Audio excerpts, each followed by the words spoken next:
সেটের সমতা বা ইকুইভ্যালেন্ট সেট। এখানে ৩ টি সেট আছে A, B এবং C।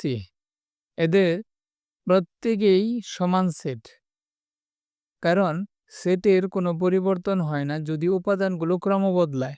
এখানে দেখো A সেটের উপাদান হচ্ছে 3, 5, 7 কিন্তু B সেটের উপাদান হচ্ছে 5, 3, 7। জাস্ট এইটা 3, 5, 7 যে ক্রমে আছে এই B সেটটা কিন্তু একই ক্রমে নাই। 5 আগে চলে আসছে, 3 পরে গেছে, 7, 7 আছে।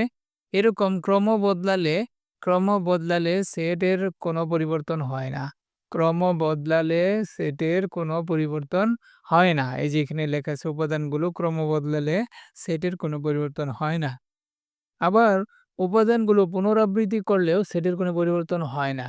যেমন এখানে 7 আছে একবার, এখানে বার ২ বার আছে।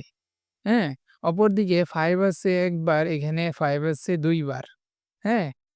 একাধিকবার থাকলেও, একের অধিক থাকলেও ওই সেটের কোনো পরিবর্তন হয় না। তাহলে এইখানে এই যে ক্রম বদলালে বা পুনরাবৃত হলেও পুনরাবৃত্তি হলে উপাদানগুলো পুনরাবৃত্তি হলেও সেটের কোনো পরিবর্তন হয় না। এই ৩ টা সেট সমান সেট। এটাই হচ্ছে সেটের সমতা। মানে উপাদানগুলো একই। দুই দি দুই দুই ২ টি সেটের উপাদানগুলো একই হলে ওই সেটগুলোকে পরস্পর সমান সেট বলা হয়।